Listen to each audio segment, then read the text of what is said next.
Welcome back to Throttle Tribe. In the 1980s, speed was king, and motorcycle manufacturers pushed the limits like never before. From turbocharged beasts to race-inspired superbikes, these are the 7 fastest motorcycles of the decade. Let's start with number 7, the Yamaha RZ500. Some motorcycles are built to turn heads, while others are built to dominate the streets. The Yamaha RZ500 did both, and it did so at blistering speeds.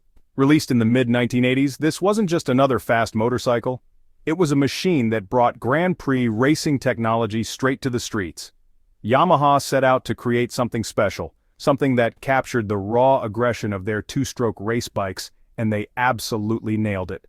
At the core of this beast was a 30.4 cubic inch 499cc V4 two-stroke engine, an absolute rocket that could catapult riders into high-speed territory in an instant. Yamaha took a bold approach with its design, effectively combining 2 parallel twins synchronized with twin crankshafts. The result? An explosive power delivery that felt like it was ripped straight from the MotoGP paddock.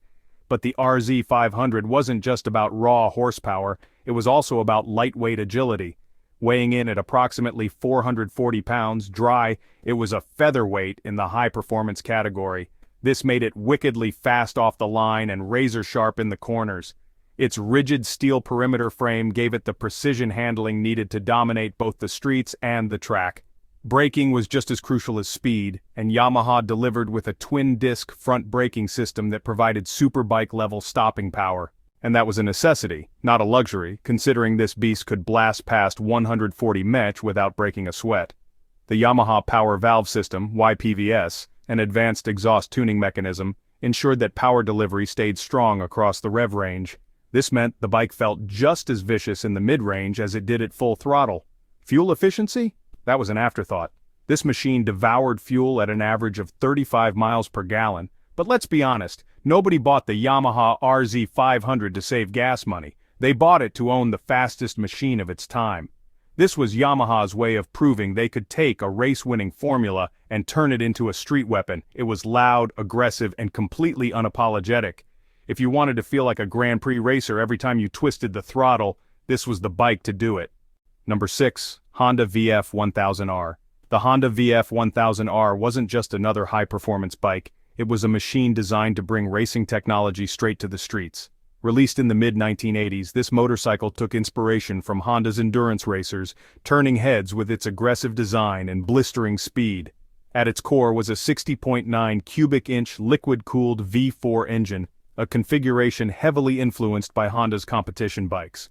Unlike conventional inline-4 setups, this V4 layout delivered a unique power band, allowing for smooth yet explosive acceleration.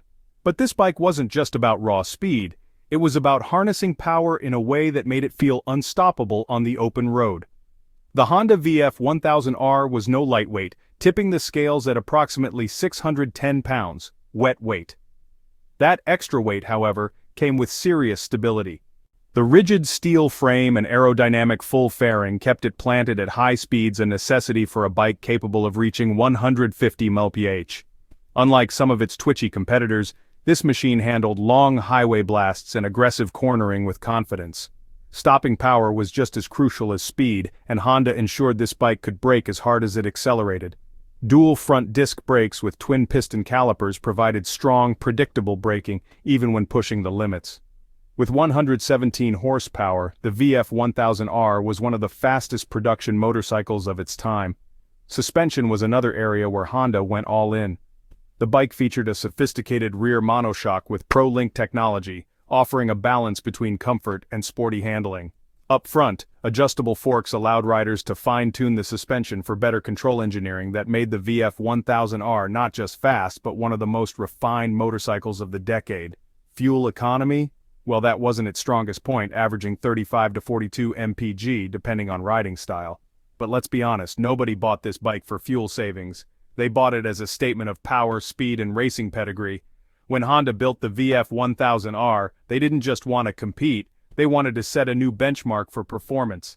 This was a bike that screamed racing DNA in every aspect, from its gear-driven camshafts to its wind tunnel-tested fairings. It wasn't for the faint of heart, but for those who craved speed and precision. There was nothing quite like it. Number 5. Suzuki GSX 1100S Katana. Launched in the early 1980s, the Suzuki GSX 1100S Katana combined radical styling with raw power, making it one of the most eye-catching and fastest motorcycles of its era. At the heart of this machine was a 65.5 cubic inch air-cooled inline-4 engine, built for one thing: speed. Unlike its more conventional rivals, the Katana was designed with aerodynamics and outright performance in mind, giving it an edge on both the streets and the track. The aggressive fairing and sharp-edge bodywork weren't just for looks, they actively reduced wind resistance, allowing the bike to slice through the air effortlessly at high speeds. But Suzuki didn't just focus on power, they also ensured high-speed stability. Weighing approximately 511 pounds, dry, the Katana had enough weight to stay planted on the road while still remaining nimble in the corners. Its steel cradle frame provided excellent rigidity, allowing riders to push the bike hard without excessive flex, giving them the confidence to conquer both highways and twisting back roads. Braking performance was just as critical as speed, which is why Suzuki equipped the Katana with dual front disc brakes and a single rear disc, ensuring strong stopping power even when pushing the limits.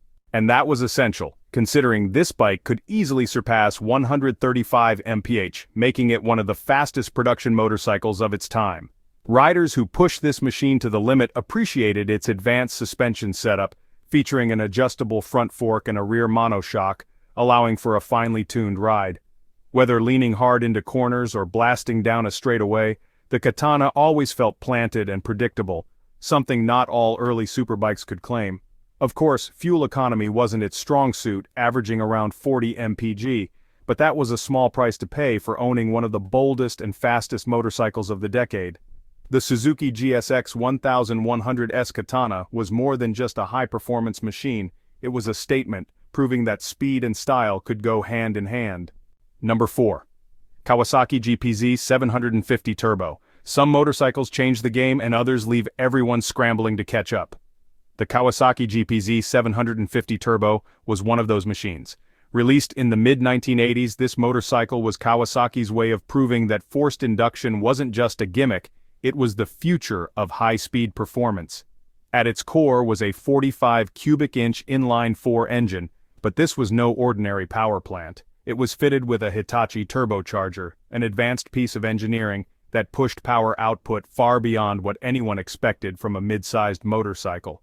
Kawasaki wasn't just experimenting, they were refining one of the most aggressive turbocharged motorcycles ever built.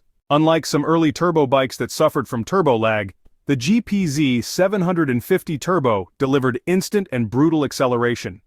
It cranked out 112 horsepower, an unheard-of figure for a mid-size bike at the time.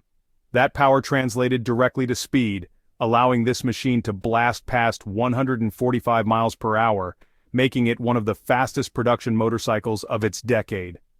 With all that speed, a serious braking system was a must. Kawasaki equipped it with dual front disc brakes and a single rear disc, ensuring strong stopping power even when pushing the limits. Riders who dared to unleash its potential quickly realized this was a machine designed to handle power responsibly without sacrificing excitement.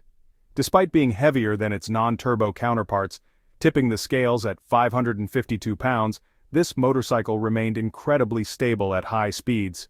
Kawasaki's Unitrack rear suspension system and air-assisted front forks ensured a smooth ride, even when pushing the throttle to its max.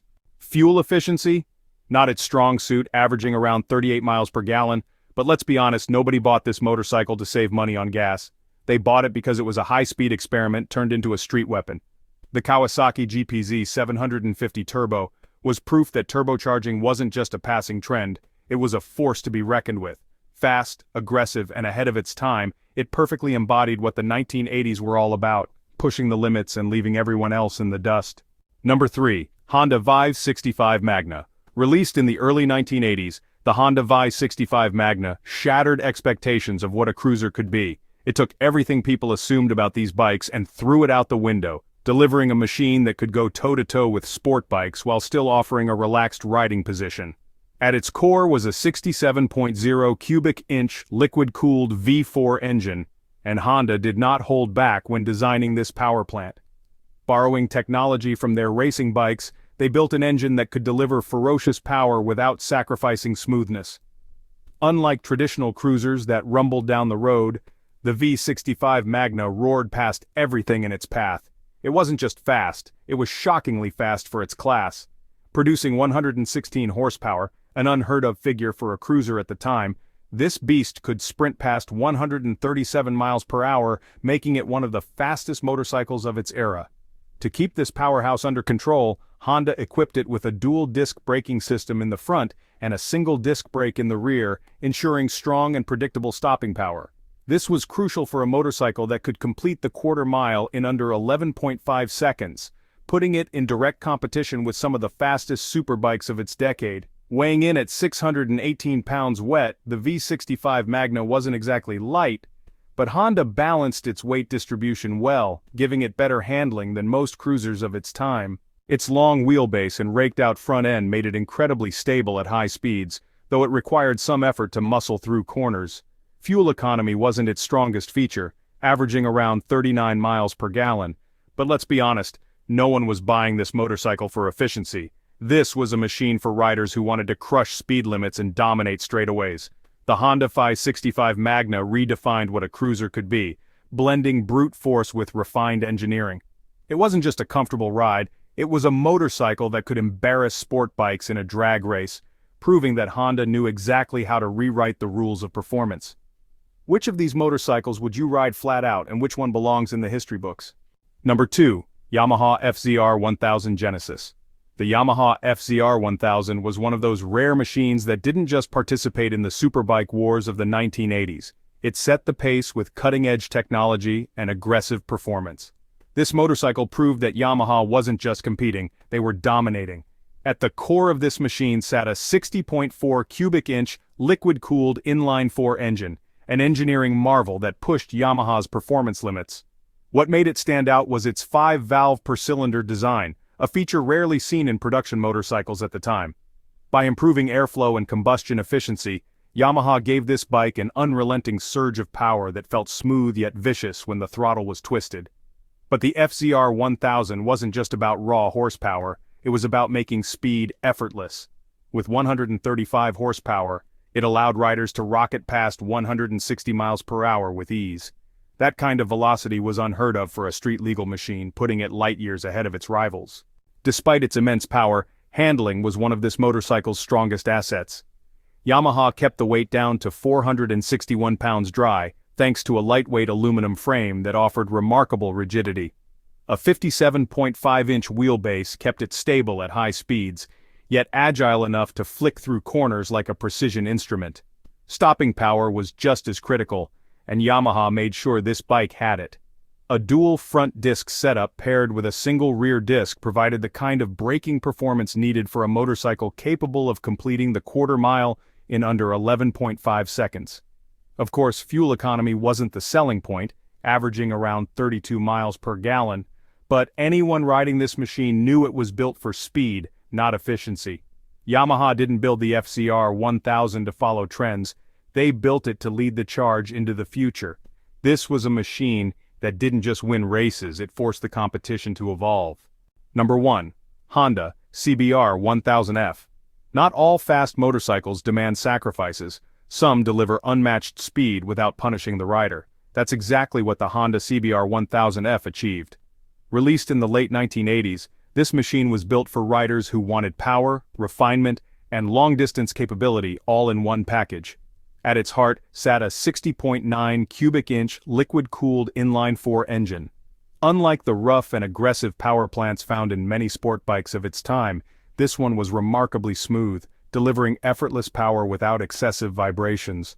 Honda perfected the balance between performance and readability, making this motorcycle just as comfortable on the highway as it was on a high-speed sprint.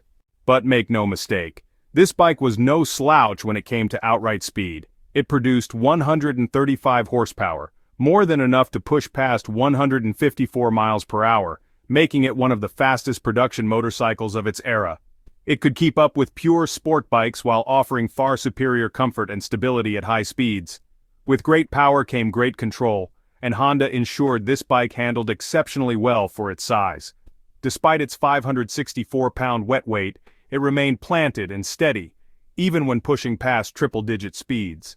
Its 59.1-inch wheelbase provided the stability needed for long-distance rides, while a 27-degree rake angle kept the front end responsive and predictable through corners. Braking was equally impressive. A dual front disc system paired with a single rear disc provided the stopping power required for a motorcycle capable of such high speeds. Riders could confidently push this machine to its limits, knowing it had the braking performance to match. Fuel efficiency was respectable for a bike of this caliber, averaging around 41 miles per gallon, meaning riders could enjoy its performance without constantly searching for the next gas station. The Honda CBR 1000F proved that a high-speed machine didn't have to be uncomfortable or impractical. It delivered sport bike-level power with a level of refinement that few motorcycles could match, making it one of the most well-rounded performance machines of the 1980s. These are the 7 fastest 1980s motorcycles ever made. Did we miss a bike that you think deserves a spot on this list? Let us know in the comments. Don't forget to like the video, subscribe for more motorcycle content, and ride safe. See you in the next one.